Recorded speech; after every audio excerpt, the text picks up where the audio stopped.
असंभव कुछ भी नहीं है, लेकिन आपको कॉस्ट पे करनी पड़ेगी। कुछ भी चीज है, हम अगर छोटी सी चीज भी लेने जाते हैं मार्केट में तो हमको कॉस्ट पे करनी पड़ती है उसकी, ठीक है। चाहे बहुत छोटी सी चीज है, तो ये तो सरकारी नौकरी इसकी कीजिए, तब देखिए कि आपको नौकरी कैसे नहीं मिलती है, ठीक है। तो सरकारी नौकरी इसकी कॉस्ट पे किए बिना आप कैसे नौकरी ले सकते हैं। अब कॉस्ट का हेलो नमस्कार, स्वागत है आप सभी का। आशा करती हूँ कि आप लोगों की तैयारी बहुत अच्छे से चल रही होगी। देखिए, हम सभी के पास 24 घंटे होते हैं और उन्हीं 24 घंटों का सदुपयोग करके कुछ लोग तो आईएएस पीसीएस तक बन जाते हैं, लेकिन कुछ लोग एक छोटी सी भी जॉब नहीं, मतलब सरकारी नौकरी नहीं निकाल पाते। तो उन लोगों में जो पहले प्रयास में ही बहुत बड़ी बड़ी नौकरी भी निकाल लेते हैं और उन लोगों में जो कई प्रयास करने के बाद भी छोटी सी सरकारी नौकरी भी नहीं ले पाते, उनमें क्या अंतर होता है। मैं यहाँ पे आईएएस पीसीएस का जिक्र इसलिए नहीं कर रही हूँ कि आप लोगों को ये बताऊं कि आईएएस पीसीएस ही निकालते हैं। कोई भी जॉब है उसको निकाल लेते हैं पहले या दूसरे प्रयास में ही, लेकिन कुछ लोग जो है, मैंने सुना भी और देखा भी, 20-20 साल उनको हो गए कि हम इतने साल से तैयारी कर रहे हैं सरकारी नौकरी की, तो उनमें और उनमें क्या अंतर होता है जो बहुत जल्दी निकाल लेते हैं। इसी चीजों को डिस्कस करेंगे। आपका बार बार पूछा जाने वाला प्रश्न है कि हम कैसे तैयारी करें, हमें लगता ही नहीं कि हम याद कर पा रहे हैं, क्या कैसे पढ़ें, कहाँ से पढ़ें। बार बार आप लोग प्रश्न पूछते हैं। कम से कम भी 95% बच्चों के प्रश्न होते हैं कि हम टाइम भी निकाल लेते हैं, लेकिन जब पढ़ने बैठते हैं तो याद नहीं होता या फिर पढ़ने का मन नहीं करता बिल्कुल भी। इन सब प्रश्नों का मैं लेकर के आई हूँ जवाब। देखिए, असंभव कुछ भी नहीं है, मैंने पहले इसीलिए ये लिख दिया है और टाइटल भी यही है, असंभव कुछ भी नहीं है, लेकिन आपको कॉस्ट पे करनी पड़ेगी। कुछ भी चीज है, हम अगर छोटी सी चीज भी लेने जाते हैं मार्केट में तो हमको कॉस्ट पे करनी पड़ती है उसकी, ठीक है। चाहे बहुत छोटी सी चीज है, तो ये तो सरकारी नौकरी है, इसकी कॉस्ट पे किए बिना आप कैसे नौकरी ले सकते हैं। अब कॉस्ट का मतलब ये नहीं कि आपको 10 लाख, 5 लाख या 50 लाख रुपए देने पड़ेंगे। उसकी कॉस्ट क्या है? उसकी कॉस्ट है हार्ड वर्क, ईमानदार प्रयास, और आपको कुछ चीजें छोड़नी पड़ेंगी, कुछ आदतें आपको अपनानी पड़ेंगी, ठीक है। और बहुत सारी चीजें मैं पॉइंट वाइज डिस्कस करूंगी। इन चीजों पे आप काम कीजिएगा अगर, तो पहले प्रयास में कोई भी आप परीक्षाएं पास कर ले जाएंगे। चाहे कोई भी है, वो टीजीटी पीजीटी की है, कोई भी परीक्षा है पास कर ले जाएंगे अगर इन पॉइंट्स पे आप काम करेंगे, ठीक है। तो एंड तक बने रहिएगा, यही मैं बात करूंगी। सबसे पहला पॉइंट है, देखिए, अपने प्रति कठोर बनिए। इन सभी चीजों को मैं डिस्कस करूंगी। आस्क योरसेल्फ, अपने आप से पूछिए। पूछने का मतलब ये नहीं है कि आप हिस्ट्री ज्योग्राफी के प्रश्न पूछ रहे हैं आप लोगों को अपने आप से, ये नहीं है। सब चीजें बताऊंगी। अपने आप को टारगेट दीजिए, अपने आप को सजा दीजिए अगर कुछ काम नहीं करते हैं। डेडलाइन आप तय कीजिए किसी भी काम की। बी सेल्फिश, जहां जो खोया है उसे वहीं पे ढूंढिए। सब चीजों को मैं डिटेल में डिस्कस करूंगी। अपना ऑरा सुधारिए, ठीक है।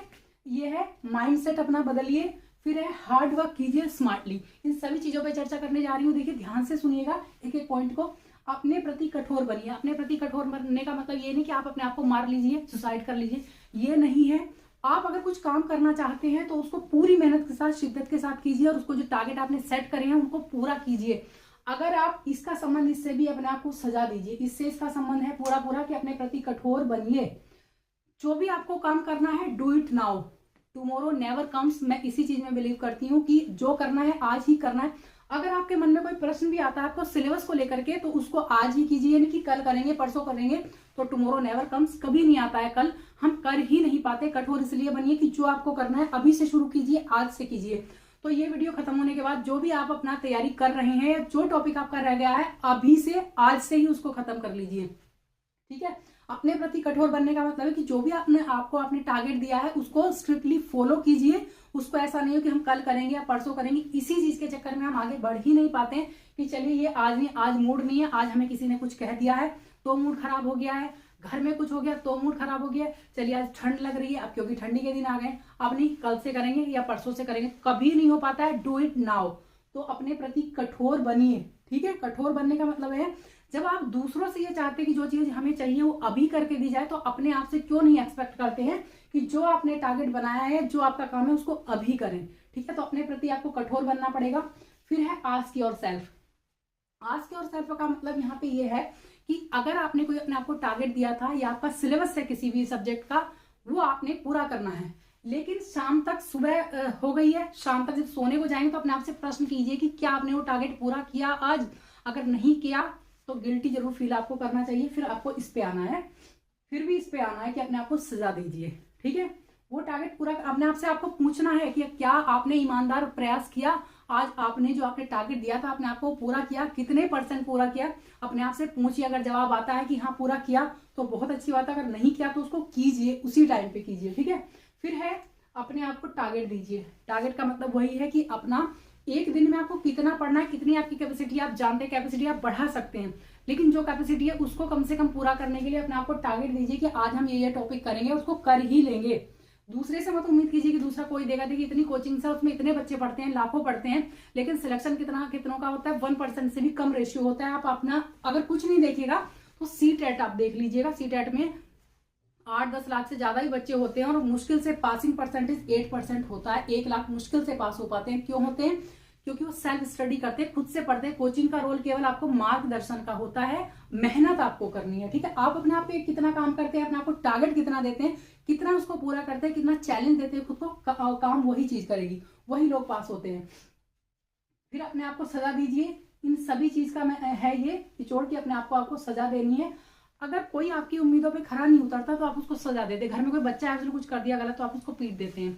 दूसरा आदमी अगर आपके मन की भी बात ना करे तो आपसे लड़ने लगते हैं, तो वो सजा अपने आप को दीजिए। फ्रस्ट्रेशन अपनी पढ़ाई पे उतारिए ना, कि आपने अगर ये काम पूरा नहीं किया तो अपने आप को आप क्या सजा देंगे? कि आप कम सोएंगे आज, अगर कोई एंटरटेनमेंट वाली कोई चीज करें तो उसको आज नहीं करेंगे, आपकी सजा होगी। आप उसके बदले में वो काम करेंगे जिससे कि आपकी सरकारी नौकरी लगनी है। ठीक है, ऐसा नहीं है कि आप आपने टारगेट पूरा नहीं किया और सजा आप दूसरों को दे रहे हैं, दूसरों को कोस रहे हैं, भगवान को कोस रहे हैं, बेरोजगारी को कोस रहे हैं, सिलेबस को कोस रहे हैं, सरकार को कोस रहे हैं। ऐसा कुछ नहीं। अपने आप को सजा दीजिए कि आपने क्यों नहीं पढ़ा है। आप खुद को पूछिए अपने आप से कि क्या आपने अब तक अपना 100% सिलेबस पूरा कर लिया जिस भी एग्जाम की आप तैयारी कर रहे हैं। अगर नहीं किया है तो सजा दीजिए अपने आप को। ठीक है, फिर डेडलाइन तय कीजिए। अगर आप कोई टॉपिक पूरा करना चाहते हैं, कोई लक्ष्य पूरा करना चाहते हैं, कोई सिलेबस पूरा करना चाहते हैं तो उसकी डेडलाइन आप तय कीजिए। मान लिया आपको कोई टॉपिक पूरा करना चाहिए तो उनको घंटों की डेडलाइन आप दीजिए। कोई ज्यादा बड़ा है तो 1 डे दीजिए उसको, 2 डेज, बस उससे ज्यादा नहीं। उतने टाइम लिमिट में आपको करना ही करना है।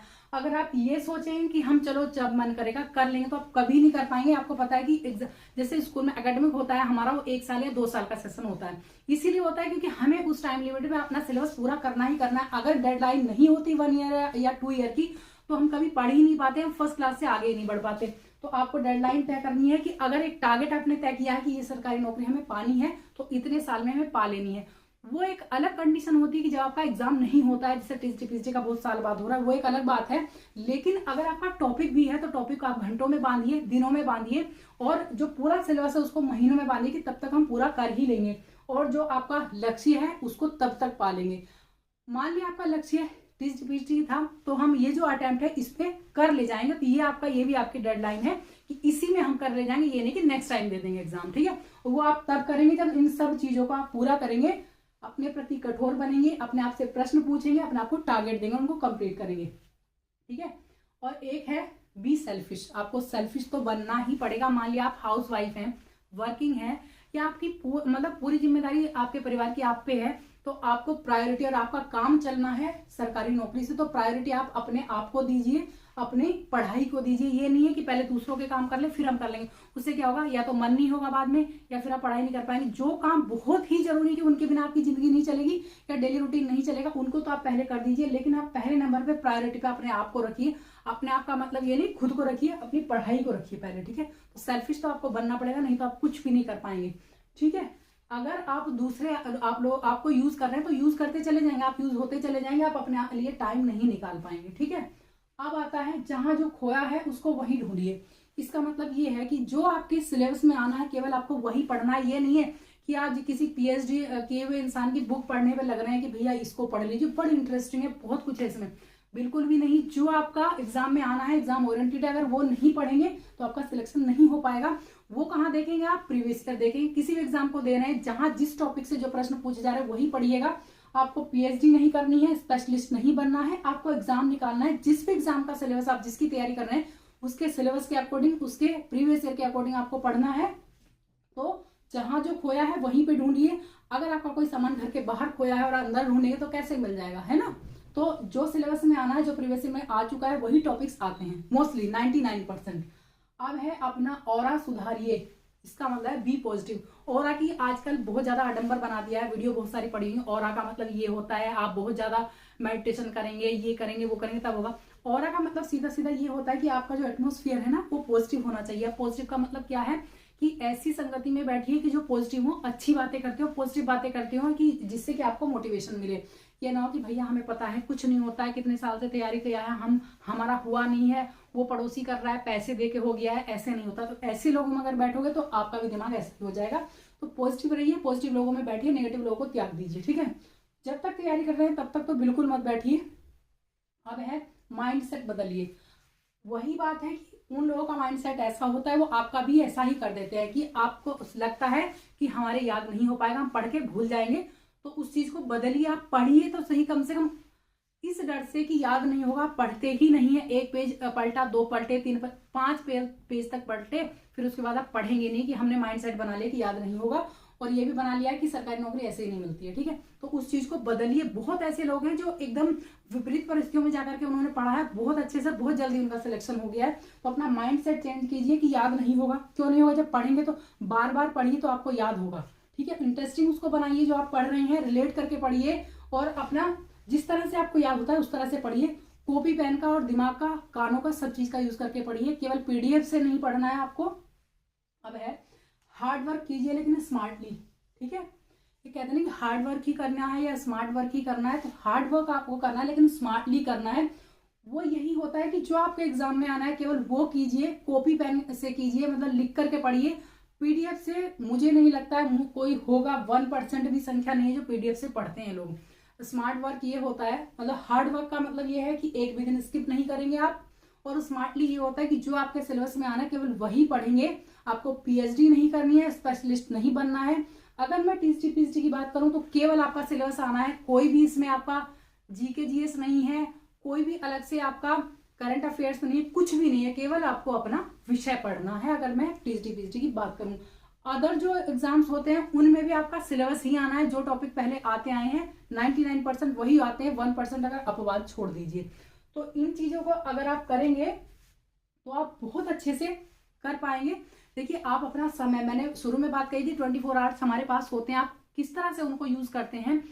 आप अपनी सबसे कीमती चीज अगर यूं ही वेस्ट करेंगे, अपने आप को सस्ता बना लेंगे, बेकार बेकार एकदम से दिमाग भ्रष्ट करने वाली रील्स देखेंगे, वीडियोस देखेंगे, आजकल जो वेब सीरीज चल रही है वो देखेंगे, एक भी क्रिकेट मैच आप स्किप नहीं करेंगे, तो आप सरकारी नौकरी का सपना भूल जाइए। जितने दिन तक आप तैयारी करें उतने दिन तो बिल्कुल भी ना करें। आजकल जो ये रील्स चल रही है, वेब सीरीज चल रही है, दिमाग को भ्रष्ट करती है, मौलिक चिंतन आपका खराब, मतलब बिल्कुल नष्ट कर दे रही है। आप सोच ही नहीं पाएंगे दूसरी चीजों के बारे में, केवल उन्हीं में दिमाग जाता है। अश्लीलता परोस रहे हैं, आपकी पता नहीं क्या क्या परोस दे रहे हैं, वो आपके दिमाग में आ रहा है। तो अपनी सबसे कीमती जो चीज है, समय को बहुत अच्छे से सदुपयोग कीजिए, तब देखिए कि आपको नौकरी कैसे नहीं मिलती है, ठीक है। तो डेडलाइन भी आपको तय करनी है कि ये जो भर्ती आई है इसमें हम 1 सीट पक्की कर लेंगे। इन चीजों को आप फॉलो कीजिए तो ऐसा हो ही नहीं सकता कि आपको 1 सीट ना मिले। तो अगर वीडियो पसंद आई हो तो लाइक शेयर सब्सक्राइब जरूर कर दीजिएगा, और पॉजिटिव रहिएगा। मैं बार बार कहती हूँ, नेगेटिव लोगों को छोड़ दीजिए, नेगेटिविटी दिमाग से छोड़ दीजिए, आपका सिलेक्शन जरूर होगा। इन्हीं शुभकामनाओं के साथ थैंक यू सो मच।